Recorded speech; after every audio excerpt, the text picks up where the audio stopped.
তাই তো স্বর্গধাম ছেড়ে এসেছি এই চম্পকনগরে। চাঁদ ঘরে একটি চাঁদের মতো সন্তানের জন্ম দিয়েছে। আজ ষষ্ঠী রাত, বিলম্ব করব না, এই মা তো যাবে রাজপ্রসাদে যান। সে কি দ্বারের মধ্যে ধাত্রীমা বিশ্রাম করছে বুঝি?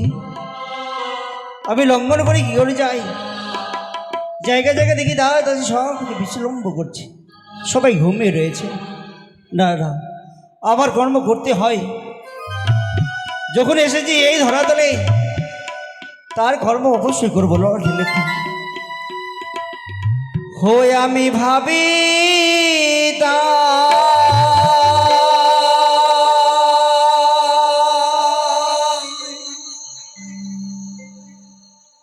আতর ঘরে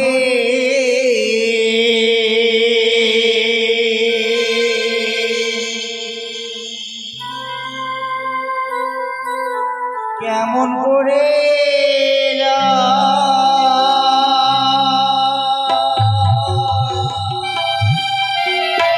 কেমন করে যাবো আমি? পথের মধ্যে অন্য করে যাতে আমার ঘুমিয়ে রয়েছে, কেমন করে যাই? হই আমি ভাবি কেমন করে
ও ধাত্রীমা, কে কে এদিকে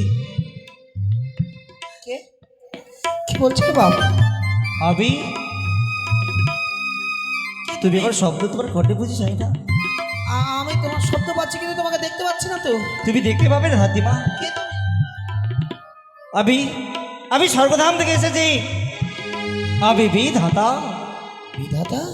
হ্যাঁ, এ তো আমি কোনোদিন শুনিনি যে মর্তধামে বিধাতা ঠাকুরের নেমে এসেছে, কোথাও শুনিনি। এই ধাত্রীমা, কিন্তু আমি আপনাকে দেখতে পাচ্ছি না তো। দেখতে পাবে। আমি তোমায় কৃপা করলে অবশ্যই তুমি দেখতে পাবে।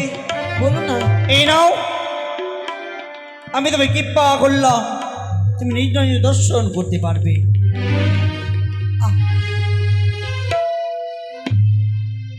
এ কি বিধাতা ঠাকুর? প্রণাম হয়। কল্যাণ হোক দেবী, কল্যাণ হোক। ধন্য হলো আমার জীবন। পূর্বের জন্মের পুণ্যের ফলে আমার সঙ্গে সাক্ষাৎ হয়েছে তোমার। আমার জীবন ধন্য হলো আপনার দর্শন পেয়ে। হে দেবী, আমি এতটা কাল লোকের দায় মুক্ত করেছি, আমি কোনোদিন ঠাকুরের দর্শন পাইনি, আজ পেয়েছি ঠাকুর। যদি কোনো পাপ করে থাকি আমার সেই পাপটিকে মর্জনা করবেন। হে দেবী, তুমি যে মা, তুমি কি পাপ করতে পারো? তাছাড়া দাঁড়িয়ে জায়গায় যে সবাইকে ঘুমিয়ে রয়েছে, তুমি এই সতিকা মন্দির ধারে এখন পর্যন্ত তুমি জেগে আছো। হ্যাঁ, আমাকে পাহারায় রত থাকতে বলেছেন রাজমাতা, তাই তো ওনার আদেশ পালন করতে হয় আমাদের। তার কি আজ্ঞা অমান্য করে আমাদের অবশ্যই রাজমাতার কর্তব্য রয়েছে, যা তোমাকে বলবে তার পালন করা। কিন্তু হে দেবী, আমি যে সতিকা মন্দিরের ভিতরে প্রবেশ করব, কিন্তু আপনি কি করবেন এই সতিকা মন্দিরে প্রবেশ করে? এই রাজপ্রসাদে এই সতিকা মন্দিরে যে সন্তানটি জন্ম নিয়েছে, হ্যাঁ, আজকে ষষ্ঠী রাত, তার আমি ললাট লিপি করতে এসেছি। আপনাকে একটি কথা বলবো, যদি কিছু মনে না করে। কি? ঈশ্বর, বলো। আমি এতটা বছর যেই কর্ম করে আমার জীবন যাপন করেছি, কোনোদিন ভগবানের দর্শন পাইনি। আজ যখন এই দৃষ্টি দিয়ে আমি আপনার দর্শন পেলাম, আপনার কাছে একটি কথা জানতে বড় ইচ্ছে হয়। বলো, কি জানতে চাইছো তুমি আমার কাছে? কি কথা দিন, আমি যে কথাটুকু বলবো আপনি আমার কথাটুকু নিশ্চয়ই রাখবেন। কথা দিন। ধাত্রীমা, তুমিও তো আমায় মায়ে বাঁধনে ফেলে দিচ্ছ। যতবার তোমার মুখপানে চেয়ে দেখি শতবার বলো মা। তার জন্য এই জগতে লোক তোমাকে মা বলে শিখিয়ে দেয়, তাই থেকে তুমি উদ্ধার করো বলে এই জগতের লোক তোমায় ধাত্রী মা বলে। এই সন্তান প্রথমে জন্ম নেবার পর তোমার স্তন পার করে, তাই যে সবাই তোমায় মা বলে শিখিয়ে দেয়। কিন্তু হে ধাত্রী মা, তুমি কি এমন বলবে আমায়? বলুন না ভগবান, শুধু একবার আপনি কথা দিন, আমি যে কথাটুকু বলবো আপনি সেই কথাটুকু নিশ্চয়ই রাখবেন। অবশ্যই ধাত্রী মা, তোমার মনের মধ্যে পাপ কিঞ্চিত বিন্দু নেই, যাদের কাছে লোভ লালসা নেই। আমি তোমায় কথা দিলাম, আমি তোমার কথা শুনবো। বলো। ধন্য হলাম, আপনি প্রতিশ্রুতি দিলেন আমাকে, এই মানব জীবন ধন্য হলো। হে দয়াময় করুণাময়, বলো দেবী। আপনাকে একটি অনুরোধ। অভাগীর 6 সন্তান হারিয়ে ফেলেছেন, শ্রেষ্ঠ সন্তান জন্ম দিয়েছেন। আপনি ওর ললাটে জাল লেগলে ফেরার পথে একটি বার বলে যাবেন। না, না ধাত্রীমা, না। আমি তোমার যাওয়া পূর্ণ করতে পারবো না। হে ভগবান, পারবো না ধাত্রীমা, পারবো না। কি বলছেন আপনি? আমার দৃঢ়তা বিশ্বাস রেখে আপনাকে এই কথাটা তুলে ধরেছিলাম। আমি একে নারী হয়ে আমি নারী ছেদন করি, তার সূত্রে আপনাকে আমি এই কথা ধরেছি। আর আপনি ভুলে যাচ্ছেন ঠাকুর, প্রতিশ্রুতি দিয়েছেন, প্রতিশ্রুতিকে যদি অবাক্যা করা হয় সে ভগবান হলো নরকে ঠাই পাবে। ধাত্রীমা, জন্ম, মৃত্যু, বিবাহ, এই 3টি জিনিস কার কথায় হবে মানবরা কেউ বলতে পারে না। কিন্তু হে ধাত্রীমা, তোমার এত চাওয়া পাওয়া। আমি জীবনে অনেক কিছু চাইতে পারতাম, আমি আমার জন্য চাইনি, শুধু আমি এইটুকুনে জানতে চাই যে শিশু ললাটে যা দেখবে বলে। ধাত্রীমা, কীট পতঙ্গ পশু পাখি যারা যারা এই ধরাধারে জন্ম নিয়েছে, তোমার আমি বিধি কর্ম লাগব আমি লিখে, কিন্তু জীবনে প্রথমবার তোমার সঙ্গে সাক্ষাৎ হয়েছে। ধাত্রীমা, আমি তোমার কথা দিলাম, আমি তোমায় কথা দিলাম,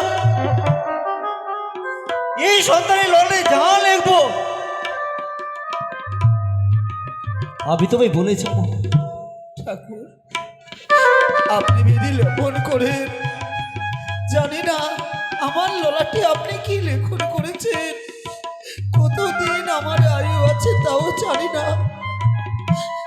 আমি আমার মরণের কথা একবারও ভাবি না। হাসতে হাসতে আপনার চরণে আমার জীবনকে সমর্পণ করব। শুধু আপনি ওই শিশুর ললাটে যা লিখবেন একটিবার প্রকাশ করবেন আমার। হে দাদিবা, আমি কথা দিলাম তো ভাই, যাওয়ার পথে আমি তো অবশ্যই বলে যাব। জীবনে আমি কোনোদিন কাউকে বলিনি, আমি যদি তো কথা দিয়েছি, তুমি আমার পথ ছেড়ে দাও।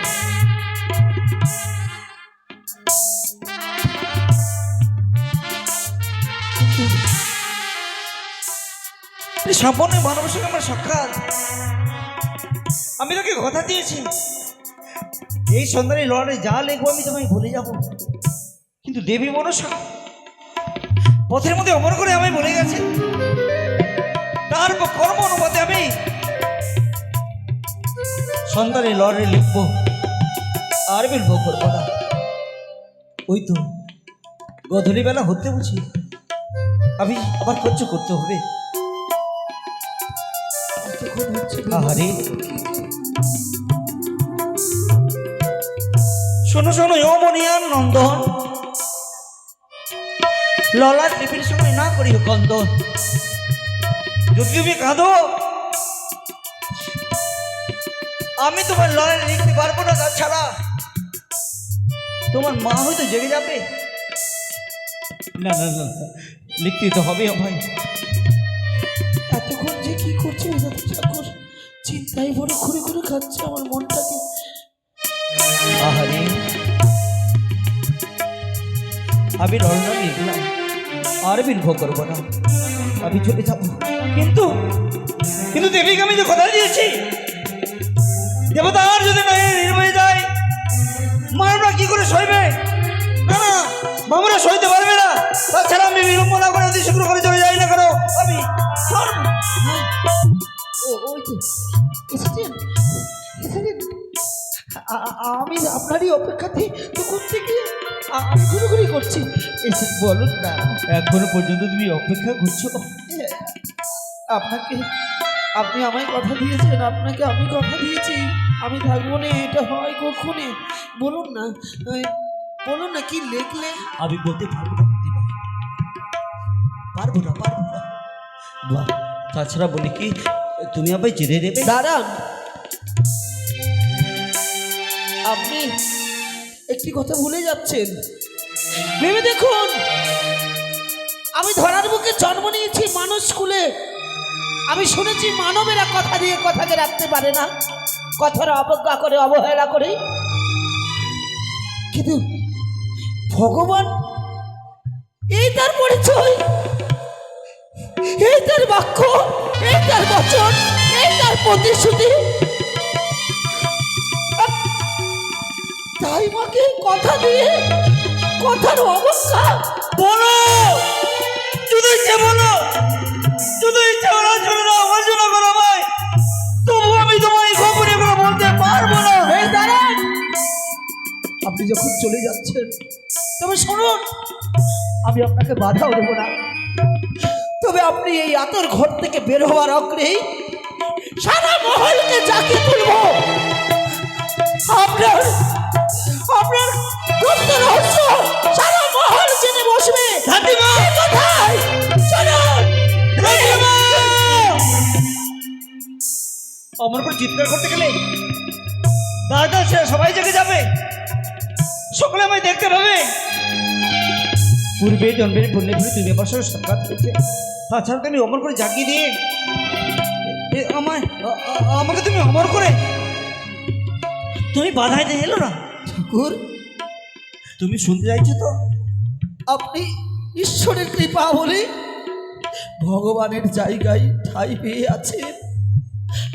আমি এক নারী বলে আমার কোনো মূল্য নেই আপনার কাছে। বলো না দাদিমা, মূল্য আছে, মূল্য আছে। তুমি একজন মানব, অথচ তুমি দেবদার সঙ্গে আমার সাক্ষাৎ হয়েছে। আপনি যেমন সৃষ্টি করেন, আমি গর্বে ধরে আমি সৃষ্টি করি, তাহলে সৃষ্টির লোক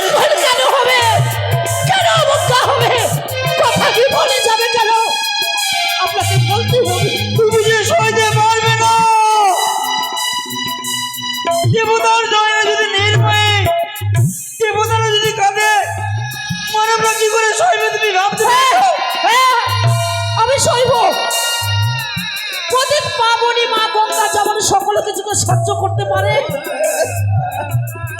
তাহলে আমি কেন পারবো না? আমি তো মা, উনি যেমন মা আমি তেমন মা। গঙ্গার স্বরূপ আপনার সকল বচনকে, সকল বাক্যকে আমি বুকের মাঝে চেপে ধরে রাখতে পারবো, আমার অতটুকু শক্তি আছে। তুমি পারবে? তাহলে তুমি যখন পারবে, তাহলে এই সতীকা মন্দিরে তুমি আর আমি রয়েছি, রানীমা ঘুমিয়ে রয়েছে, সন্তানও ঘুমিয়ে রয়েছে। তাহলে শুনো, আমি গোপনের কথা বলি। সন্তানই 6টি সন্তানের সমতুল্য একটি লক্ষণ নামে জগতে প্রসিদ্ধ হবে। তাছাড়া 5ম বর্ষে বিদ্যা অর্জন, 8ম বর্ষে মামি হরণ, 11 বছর 5 মাস 24 দিনের দিনে বিবাহ হয়ে রাত্রে বাসর ঘরে সর্পে আঘাতে হবে এই সন্তানের মৃত্যু।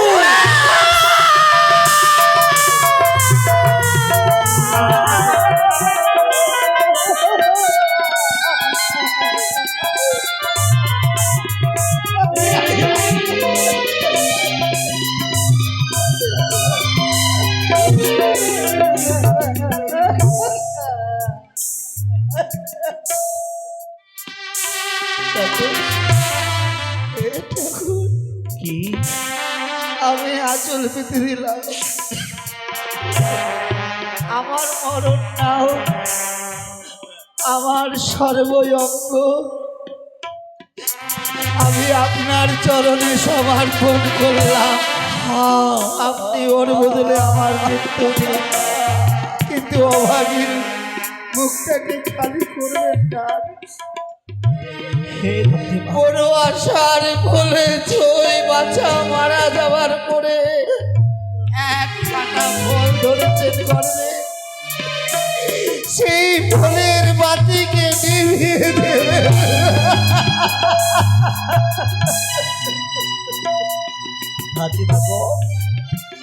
ব্রহ্ম অভিশাপ কখনো খণ্ডিত হবে না।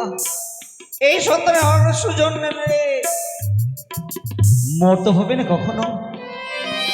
ব্রহ্ম অভিশাপ যেমন খণ্ডিত হয় না, এই অভিশাপ খণ্ডিত হবে না। কিন্তু হে ধাত্রী মা, বারবার করুণা করো তুমি আমার। তাহলে কি উপায় আছে?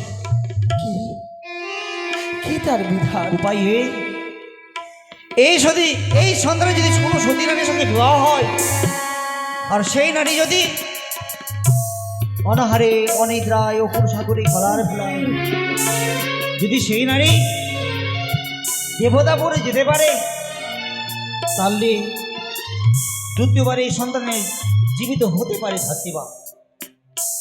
তাছাড়া নয়। আপনার সকল বাক্যকে শিরোধার্য, কিন্তু কি এই রাজমাতার রাজ বাটিকায় আমি সর্বদাই আসি, আমি ওনাদেরই অন্যায় হইতে পালিত হয় কখনো। এই কথাকে আমি আর গোপনে রাখতে পারলাম না। কি বলছো তুমি? হ্যাঁ, তোমায় আমি কথা দিয়েছিলাম এই সময় রোদে যাওয়ার আমি তোমায় বলে যাব, কিন্তু তোমার মানব জাতি তো তুমি জেনে নিয়েছো বলে তুমি ওর উপরে অহংকার হয়ে গেছে।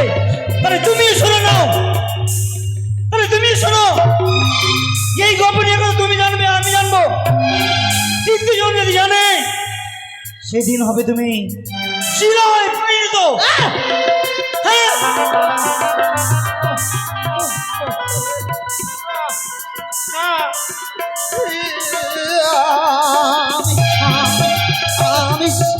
আমি শিলা হবো না, আমি শিলা হবো না। আমার সত্যি কপাল আছে, আমি শিলা হলে সে আমার শিলা কি করবো? শিলা হবো না, শিলা হবো না, আমি কাউকে হবো না। এই রহস্য জানতে কেউ পারবে না। ওই বুঝি তোমার গোপাল তোমাকে মা মা বলে ডাকে। ওই দেখো গোপাল, গোপাল, আমি চলে যাই নাকি? প্রভাত হয়ে আসলো, আমাকে আপনারা সকালে বসে থাকবেন, মরিয়া হবে। রানীমাকে জাগাতে হবে। রানীমা,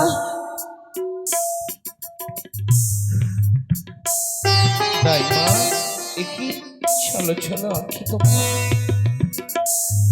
তুমি কাঁদো তাই মা, কেন তোমার নইলে জল দেখছি আমি, বলো তাই মা, আমি তোমাকে আমাকে বলছেন রানীমা?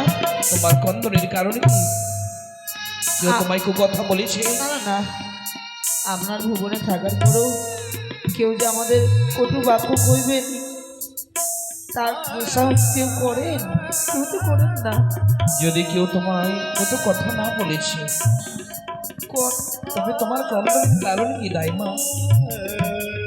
তুমি আজ মহারানী সনকার কক্ষে রয়েছ, এইভাবে ক্রন্দন করে তুমি যদি বেরিয়ে যাও প্রাসাদ থেকে, ভেবে দেখেছ সনকার জীবনে কত বড় কলঙ্ক হবে? রানীমা, আমি কাচিনে সারাটা রাত্রে জেগেছিলাম তো, ওই গোটার ধোঁয়া আমার চোখে পড়ে, তাই আমি সহ্য করতে মিথ্যে মিথ্যে মিথ্যে কথা আর বলো না দাইমা, তুমি কেন ভুলে যাচ্ছ? আমি চম্পকের মহারানী এক দৃষ্টে শত প্রজা করতে পারি,